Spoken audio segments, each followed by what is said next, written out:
Live. Hello. Good morning. What's up, guys? We're back again. We're live. Yeah. Just looking at the monitor here. We're enjoying the morning. Maulan sa labas, actually. Parang yellow warning tayo rito. Something, no. So it will be until tomorrow, I think, maulan. Parang parang mag-iisang buwan ng maulan eh. Yeah. Well, it's the season. Yes. And guys, we are here sa isang coffee shop. We're having black coffee. And in Ireland, it's called, when you go like order a black coffee, obviously it's like they would say Americano. Black coffee yun, guys. Sa Philippines, same thing din naman. Pagka sa mga Americano Starbucks, din. Americano din. Pero siyempre, pag Filipino, Since when you started liking coffee?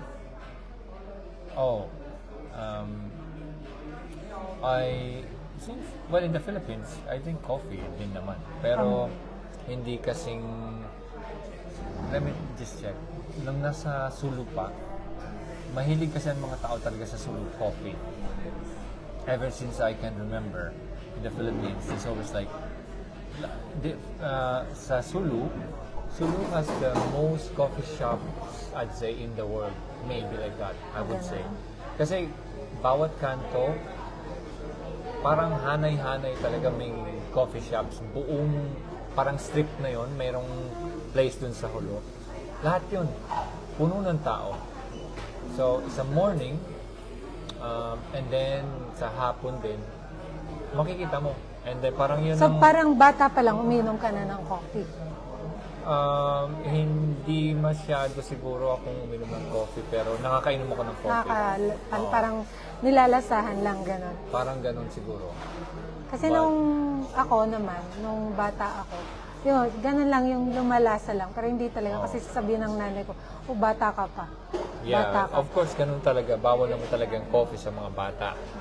But did you ever had yung parang naalala ko yung nanay ko gumagawa, yung niro-roast nila yung bigas.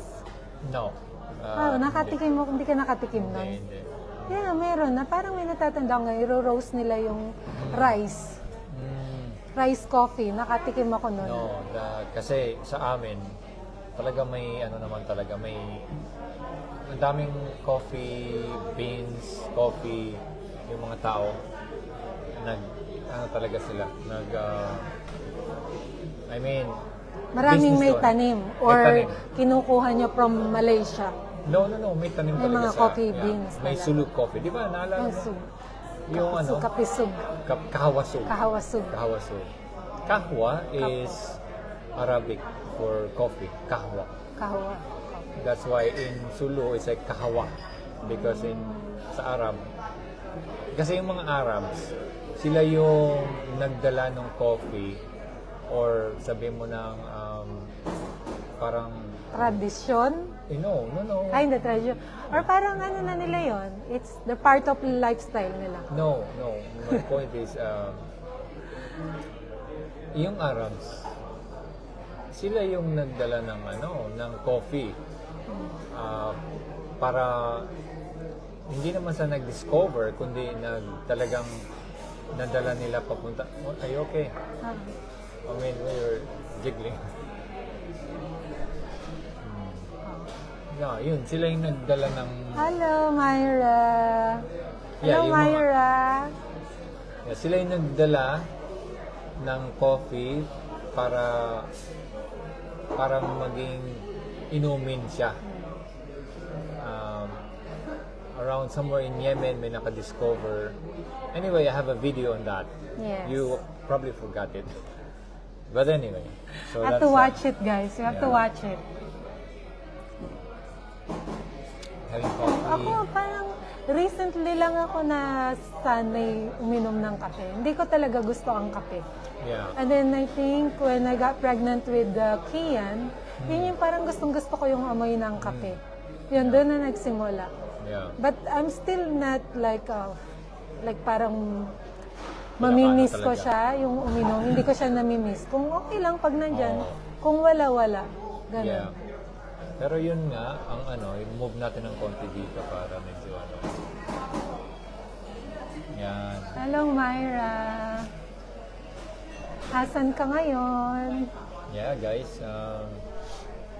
Kamusta We're just dyan? drinking black coffee here, guys. Wala tayong kinakain kasi siyempre, Yeah, we're still fasting, guys. just black coffee. So, for anyone na hindi pa nakakaalam ng intermittent fasting, ayun, Yeah. we're doing intermittent fasting. And it's really good for your health. Yes. Tapos, ito, yung black coffee, walang sugar. It won't break your fast. Yes. But, kasi medyo tanghali na ngayon dito sa Ireland. Siyempre, nasa coffee shop kami. Alangan namang mag-live tayo, guys. Wala tayong iniinom dito eh. Yun lang, kaya kailangan bumili ng kape. Although, alam mo yun, Siyempre, magpalayasin kami. Diyahin naman kung yung ating tea, ang ating inumin dito sa mismong shop na to, parang sabihin, we just want something. Kasi we went somewhere earlier on, tapos sabi na, why not mag-coffee tayo? Kasi medyo malamig sa labas. Actually, very gray. Yeah, sa labas. Maano siya. Yung visibility, actually, it's not good. Yeah. So, for people who are driving, ingat lang pag mababayay kayo. Yeah, we decided to come in and then have some coffee para at least. And then, sabi namin, why not go live again? Sa mga nanonood dyan. Yes. Yes. Belle is watching. Belle! Hello! Our friend, kamusta? Yeah. Yan. And then, ano pa ba? Sa Philippines, ngayon, medyo parati na lang yung mga tao na they're just blaming each other. I mean, what I'm trying to say, mga politicians, saka yung mga nasa position sa government, they're blaming each other. Naglalaglaga na sila. Yeah. But the reality of it is that, siyempre, kung nakaposisyon ka na sa gobyerno, kung lahat ng tao ginagawa yun, in a way, parang mapipilitan kang gawin yun eh. Yun siguro ang nangyayari.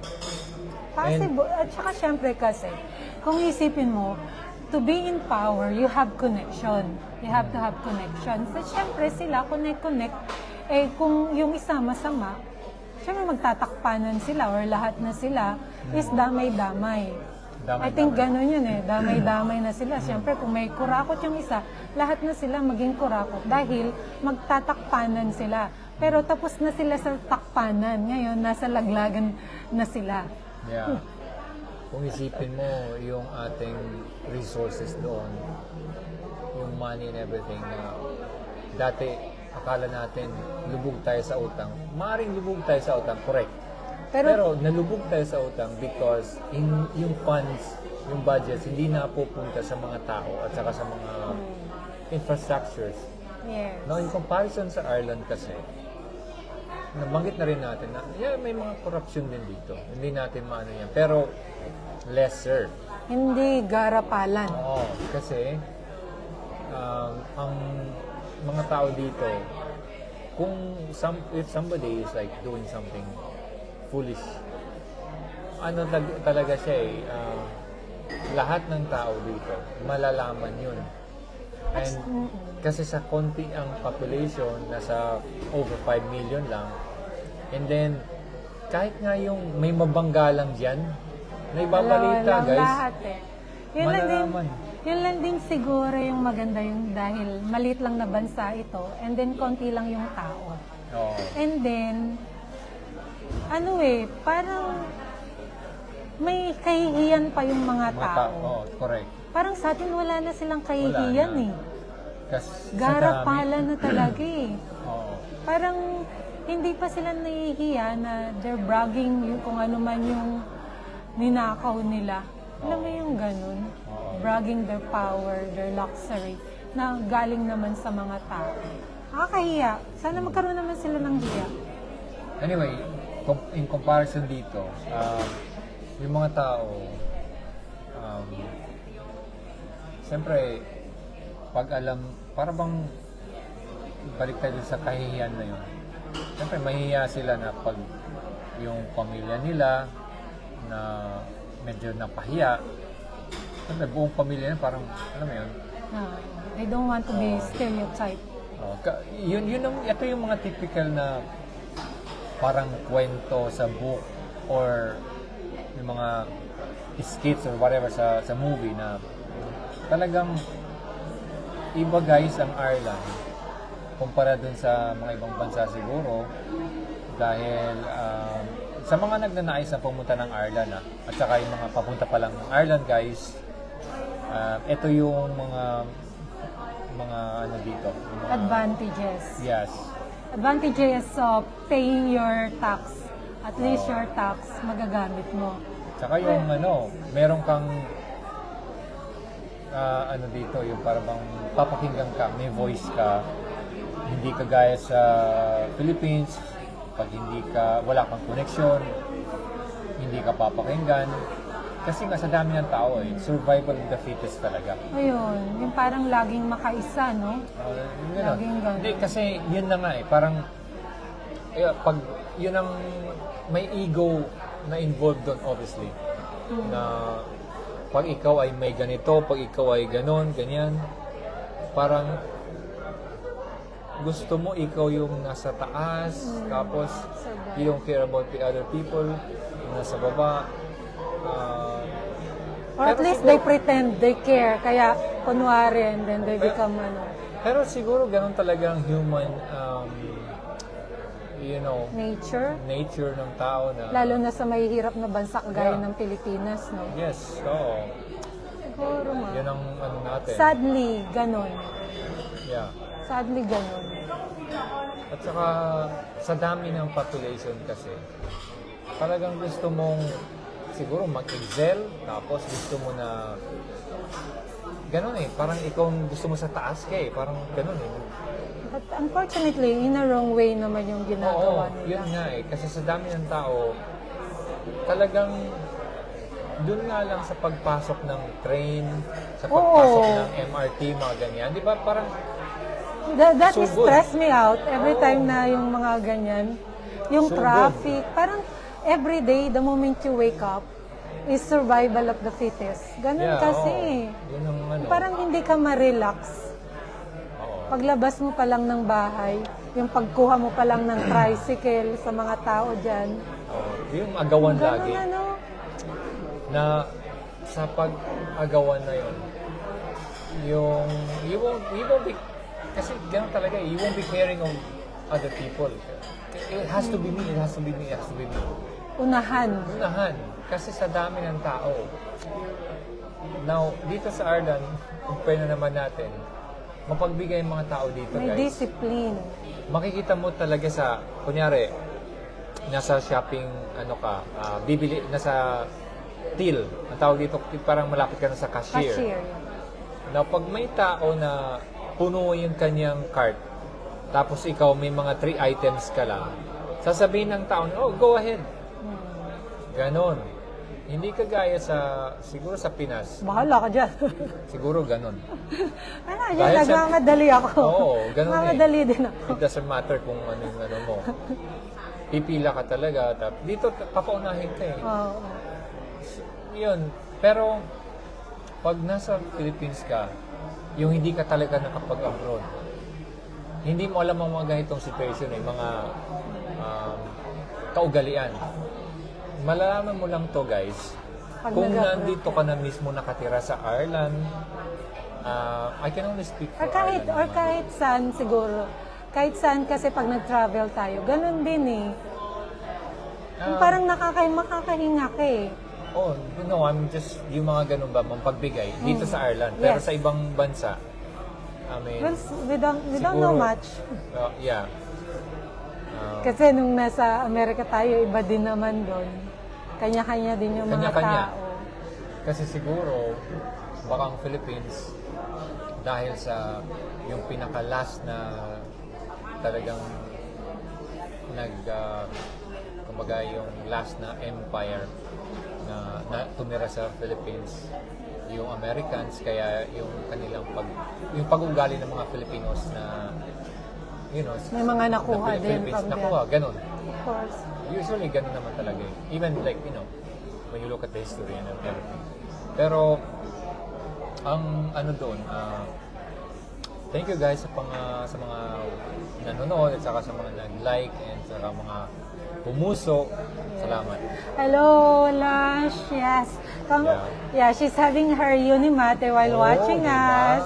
Yes. Medyo maulan, so masarap uminom ng Unimate. We had our Unimate, but sabi nga namin kanina, since tawag dito, nasa coffee shop, we need to buy something, but we're still fasting. We're just having black coffee. Yeah.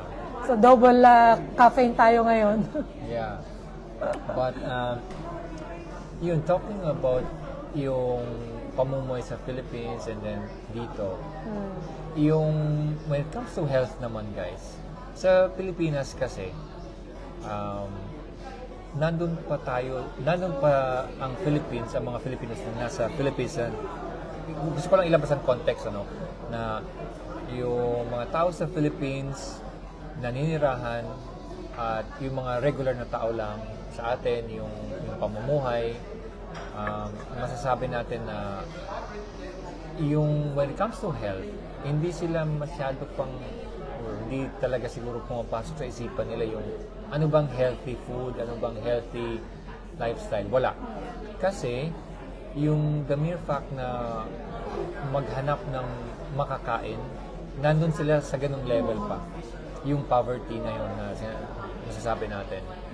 Wala sila sa kahit mag-talk tayo about health sa mga ating kababayan.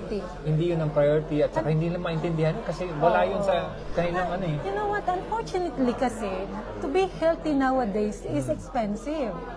Unless na lang na naninirahan sila sa mga province.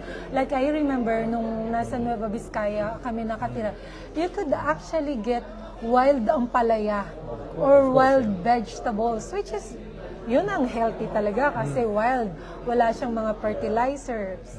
So, if you want, ganun eh, kung depende sa lugar kung nasaan ka.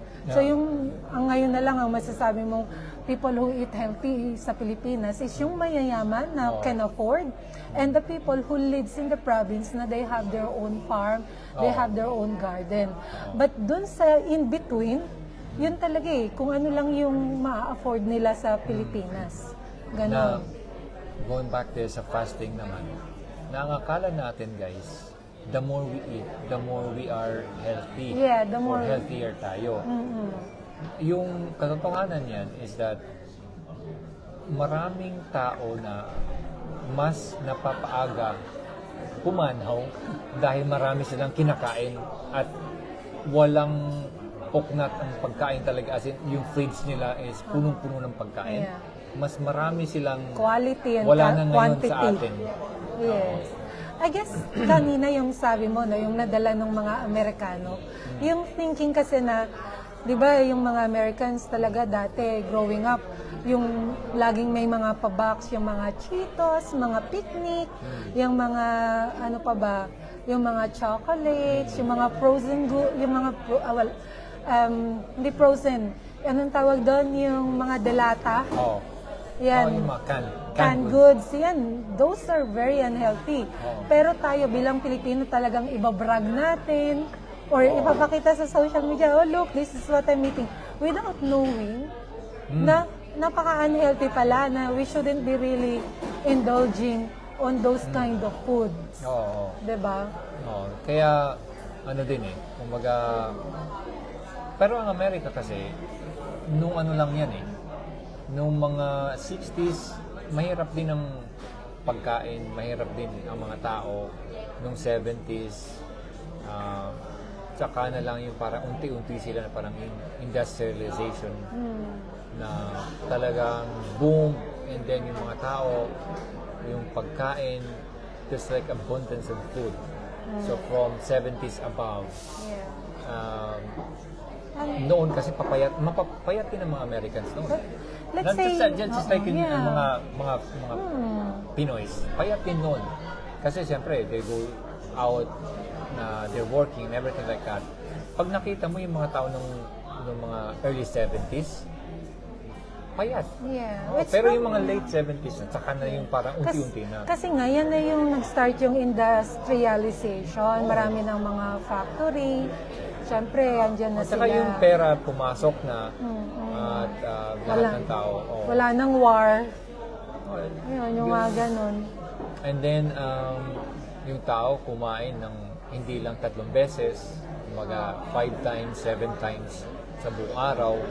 Tapos, siyempre yung mga marketers, sinasabi nila na, ito yung dapat yung kainin, ito. Yeah, breakfast is the best. Oh, Is the most important.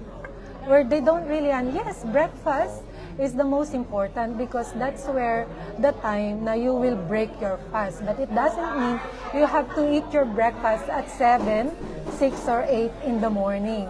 It could be like 1 o'clock, 2 o'clock, but that would be still your breakfast. Because breakfast means to break your fast. yeah. Yun. No.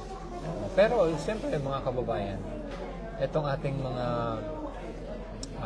yung mga hindi nga yung ang maghanap ng makakain medyo nahirapan. So wala yun. Kaya nga ang pangontrol minsan ng government, I'm not talking about Philippines, yung the usual na gobyerno. Basing naman ko sa mga napanood ko na yung like yung North Korea, ginugutom nila yung mga tao para at least hindi na makapag-isip ng about sa government. Kumbaga, yung iniisip nila is food. Isa yun sa mga control. Now, going back to parang paano ba maging yung concept na, sa Philippines, yung mga mahihirap na kababayan natin, hindi sila nag-isip ng healthy, ganyan, kung anong kakainin na, ano bang healthy food. Basta inis nila, okay, makakain. In comparison naman sa Ireland, guys, dito sa atin ngayon, sa Ireland, yung mga tao, lagpas na sila sa level na ano ba yung saan ba tayo kakain? Hindi ganun eh. I mean, ano ba yung kakainin natin? Yung nandun na sila sa level na quality of food. Yes. Na expected nila na by the time na lunch, kakain talaga sila. Kasi may pagkain. So, Or they can afford food. Yeah, merong pagkain eh. Abundance of food. Talagang ang daming food. Kaya, doon naman tayo sa maraming nagkakasakit dito. Kasi, ang daming pagkain. Pag nakita mo, yung tao kain ng sweets, kain ng kung ano-ano. Kaya, ang nangyayari, na-overwhelm naman yung healthcare industry. Kasi, siyempre, pag nagkasakit ang mga to, sino bang gagastos? Yung government eh. Pero, may mga paraan kasi guys na kung gusto mo talagang maging healthy, hindi ka na mapunta dun sa pagiging, maging sick, maging ma-hospitalize. Itong ating, at kaya nga nakakatuwa itong ating pinopromote na product. Yes. Talagang siya eh, na swak talaga sa lifestyle natin at saka sa yung bang dito sa Ireland mismo na yung quality of food at saka yung paano ka ba mamuhay, healthy lifestyle, swak to. Kaya sa mga gustong malaman kung ano yung aming product, guys, contact us. Kasi napaka to eh. Kasi nandito na tayo sa level na ano bang dapat nating gawin? Kasi ang pagkain, hindi mo na expected na may pagkain sa bahay. So, it's up to you na lang talaga to choose the quality. Yes, oo. Or ano ba yung dapat mong kainin, hindi yung, masarap. Wala na kasi tayo sa ganun eh, dapat na, ano ba yung makakabuti sa katawan natin. Dapat tanggalin na natin yung, ito masarap. Kasi ito bang masarap na to is, makakatulong ba sa health natin or sisirain yung health natin? Which I is, think, yun yung I think yung mindset na kailangan ng tao eh. Yeah. And then, we have Lush actually comment here. She's sipping her Unimate while watching. Yes. So, for those people na nagtatanong, ano daw ang Unimate? Oh my God. Sorry, Almost. ano ba ang Unimate? So, yung ating product na yan, yung pinapromote namin guys is composed of tea at saka fiber. Na doon tayo sa tea na yun. Yung tea na yun kasi, ito yung may natuklasan sila sa tea na to na two significant components, which is the tea is composed of yung sinasabi na chlorogenic acid at saka yung theobromine. Now, ang theobromine, pag na-consume natin yun, it suppresses our appetite and cravings sa mga sweets. Yun ang effect niya guys sa brain natin. And then, the chlorogenic acid, it will help us burn fats, kumbaga while we are on our fasted state. So kami ngayon, di kami kumain. So yung action nun is yun, nag-help siya mag-burn. Kaya lahat ng taong nag-consume na ng product na yan ngayon, they are burning fats and then they are losing weight talaga na naturally. Kasi natural siya na hindi po yung droga na pinasok dun sa tea. Kasama siya doon sa tea na yun. Natural siya na talaga yung tea na yun, meron siyang ganun. Oo. Na, kumbaga, kinukonsume to ng mga South Americans for hundreds of years. Well, wala siyang side effect. Yeah. Ang side effect niya would be To lose weight. To lose weight at saka yung focus mo, yung mind mo, talagang magiging Sharpened and focus, and then yung movements mo obviously magiging agile. Eh, sino bang ayaw, di ba? Now, dun naman sa fiber, ang mangyayari kasi pagka, siyempre, for some time na hindi ka kumain, then kailangan mo din ng pagandahin yung gut mo. Siyempre, di ba, kailangan mo din ng sustansya. Now, itong fiber natin, meron siyang kumbaga pag pumasok sa loob ng, siyempre fiber yan. Alam na natin ang fiber guys, fiber is kumbaga pagkain ng ating microbiome. So, pag pinakain ng microbiome mo, ang gut mo, happy ang gut mo, siyempre, pag happy ang gut, happy din si brain. So, all together, healthy body. Kumbaga. Now, ang tanong dyan,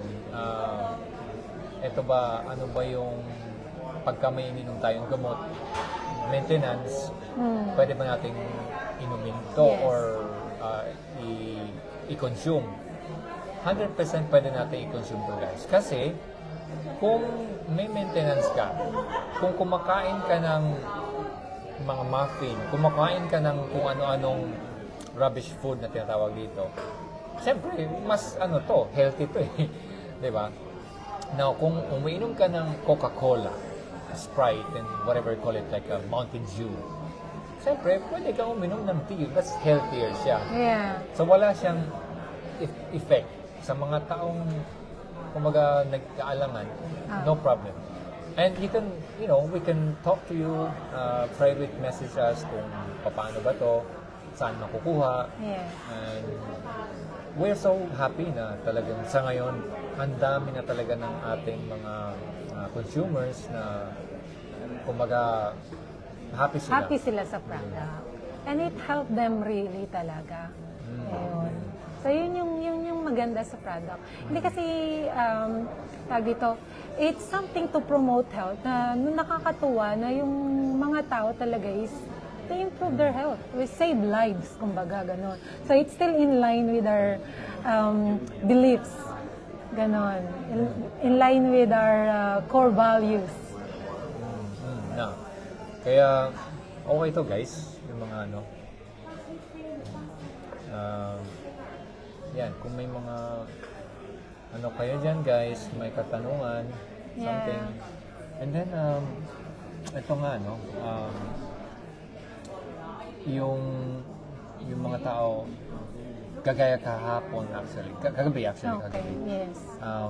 Matapik natin, now that we are talking about health, yung mga tao dito guys, yung mga Irish mismo, unti-unti na sila na sabi mo na na-open up din na okay, marami nga silang pagkain at saka when it comes to yung quality of food, ine-emphasize na talaga dito sa Ireland na ito dapat ang kainin. And then, syempre, okay, sabi natin, marami pa rin taong matataba kasi syempre nga sa dami ng pagkain. Pero may mga tao na ngayon na nagiging interested na rin sa kung ano ba yung dapat gawin. Kaya yung kagabi, I was sa may talk kagabi na nandun ako. They talked about yung functional medicine. So, in-open up na to guys dito sa Ireland. Ang functional medicine kasi is ito yung prevention. So, prevention rather than cure, rather than reactive na tinatawag. Kasi, aminin natin na ang hospital kasi more on reactive. Yeah. Ito, proactive. So, ang mangyari, pag ang tao pumunta dun sa clinic na yun, hindi siya yung parang, kasi pag pumunta ka sa hospital, merong yung May sakit ka na eh. Hindi lang Or yun. parang Pag may sakit ka na talaga pupunta, right? Pero, ibig ko sabihin, pagpasok ng tao, may mga, criteria na, pag ito yung naramdaman mo, ito dapat ang gawin. Okay. Ganon. Okay. May general criteria Okay. na lahat ng tao na pagpasok, yun ang sasabihin. Kahit pa 10 sila, pag nagsabi sila ng ganon, ito yung may general na instruction gagawin. Yeah, may guidelines. Yes. Unlike itong functional medicine, individual. Pag pumasok ka, lahat ng scans, i-cater ang treatment dun sa scan mo at i-cater yung individual. Individual needs. Yeah. Kunyari, ikaw at ako, siyempre, parehas, Holistic. halos parehas ang presentation natin, kumbaga. But still, may mga differentiation sa like deeper. So, etong functional medicine, yun ang itatalakay nila. And then, iti-treat yung kung ano man yung sa bloods mo or whatever na lumabas. Kaya maganda siya dahil kumbaga preventative, pero hindi naman ibig sabihin na pag may sakit ka, hindi ka pwedeng pupunta ka pa rin. Pero the way nila i-approach is that hindi sa parang medication agad. natural way. Yeah, na kunyari peptides, yung mga ganyan. Kunyari gut health, yung mga Yes, ganyan. yes. Which is Very important. Yeah, sa Ireland kasi ngayon, unti-unti na siya guys na parang yung gut health. Kasi siyempre, yung mga tao, lampas na sila sa ano ba yung, nasabi na natin kanina yung pagkain na yun. Ngayon, nasa parang, ano ba yung dapat kong gawin para medyo gumanda yung aking pakiramdam habang buhay ako. Kasi there is this lifespan at saka health span na tinatawag.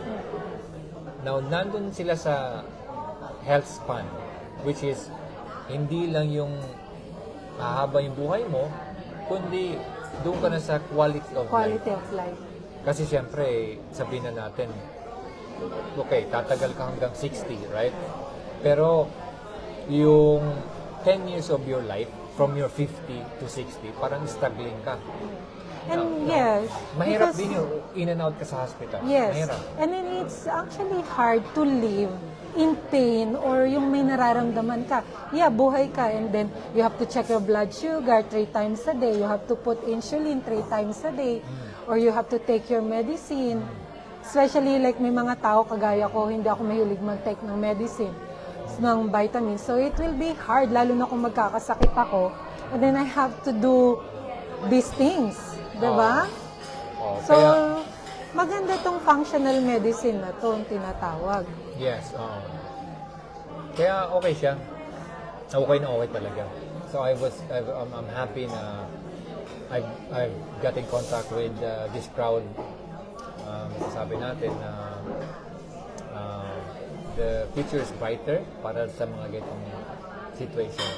And then, yun, yung mismong nag-launch kagabi, siyempre we're in contact, constantly in contact with the doctor.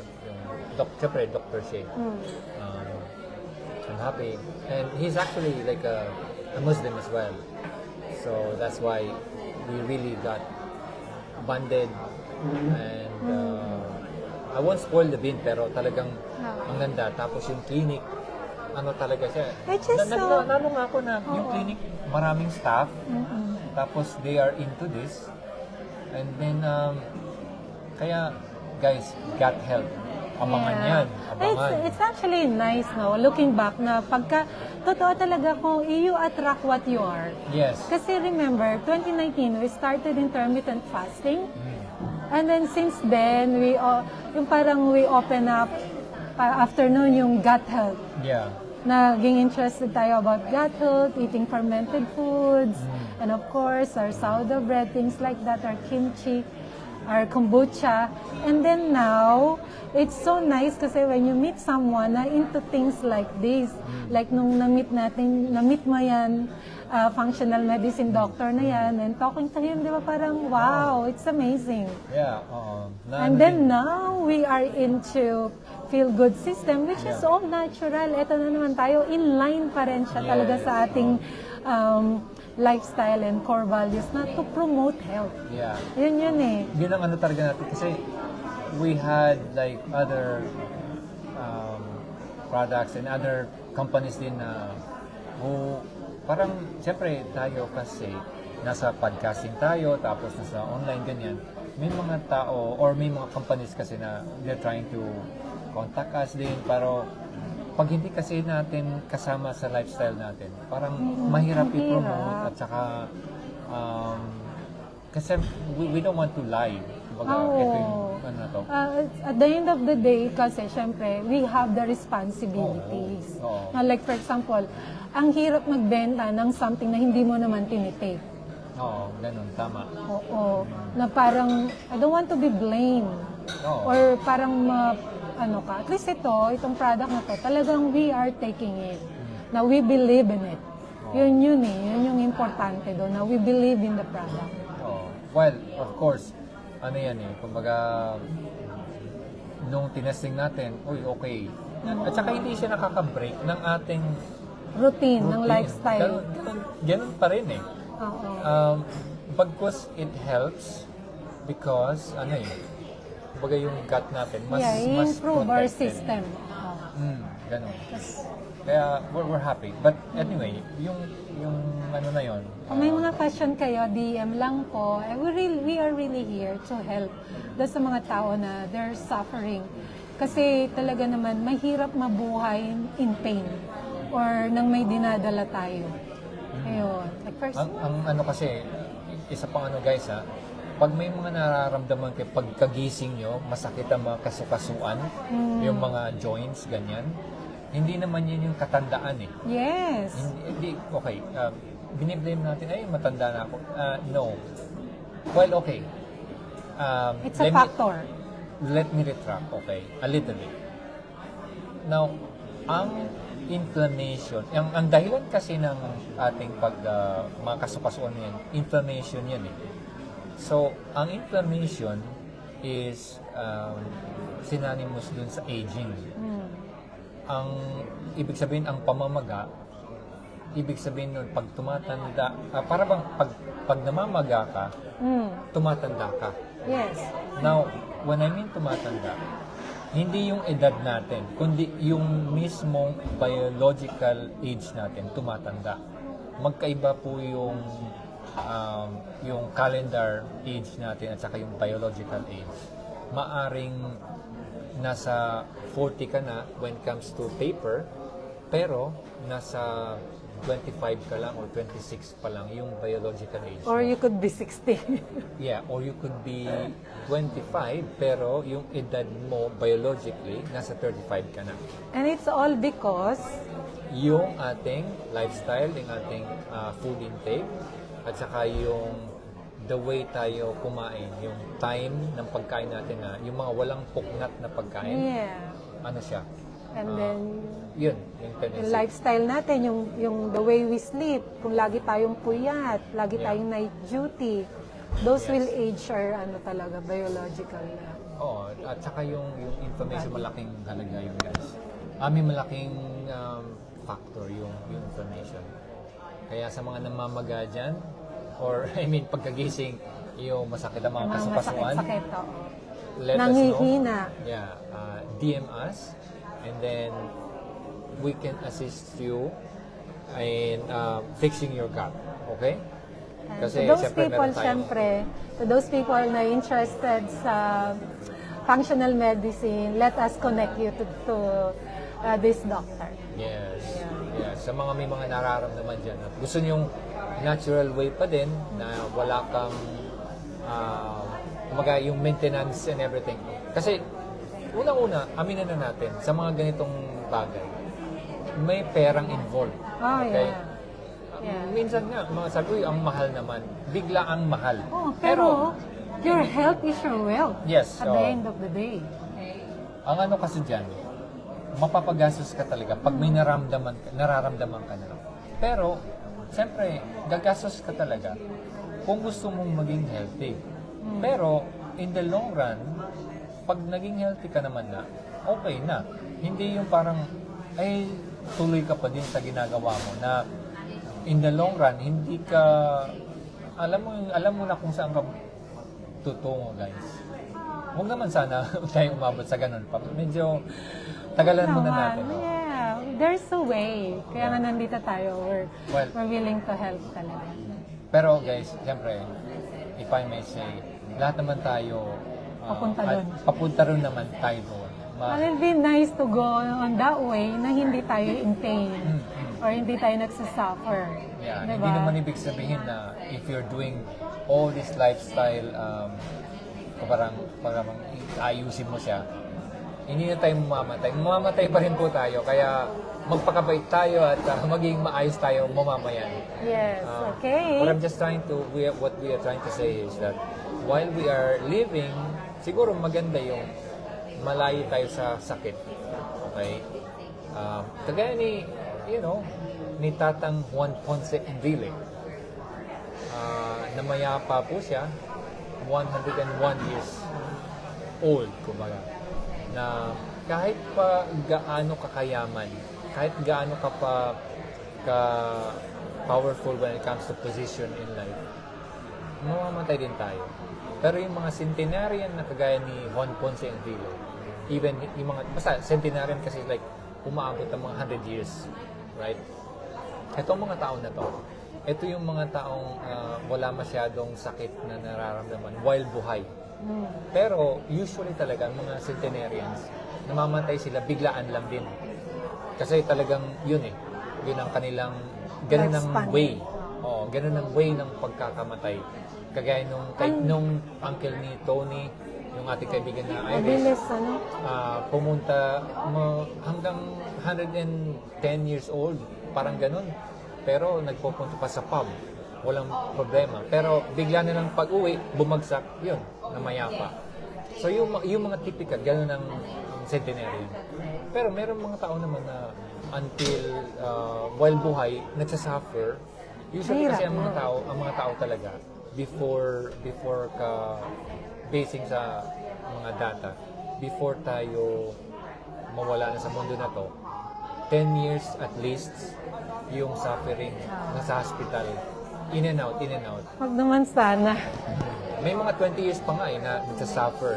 Medication and everything like that. Mga dialysis patient. Yes, may mga ganyan na Mahirap yung gano'n. humahaba ng 20 Yung years. aabot ka sa chemotherapy. Yeah. Mga ganyan. Pero Sadly. may mga paraan guys sa ngayon, gamitin natin. Kasi nandito na Ba't pa tayong magpapatumpik-tumpik pa na, hey, baka naman mahal yan. Well, sa umpisa guys, parang mabibigla ka. Pero ang benefit na makukuha natin, siyempre, isipin natin yun. Nagtatrabaho tayo, di ba? Ano ang gusto natin? Mag-prick tayo parati, magtitingin ng ating, yung sugar level and everything like that. Maganda na yung kami, believe it or not guys, wala kaming maintenance na sa edad namin na to. Usually tayo pag Filipino, may maintenance ka na eh. Para sa cholesterol, blood pressure, and everything like that. Usually ganun eh. Kasi Filipinos, typically, pag dumating ka ng 30, ang mangyayari, ano ka na eh, parang accepted na pre-diabetic ka. Yeah. Parang may acceptance tayo na ganun eh. Parang dapat hindi ganun eh. Yes. We still have a way. Tanggalin natin yun. Ayun. So, yun. Anyway guys, maraming salamat sa mga nanood at saka mga nag-react. Hanggang sa muli, Yes. manood kayo sa amin at usap tayo ulit sa mga Thank you so much. Thank you very much. At sa mga hindi pa nagsasubscribe ng aming podcast, subscribe and paki-leave ng comments yan. And Mrs. K, ano ba? Ano pa? Tara! Let's talk!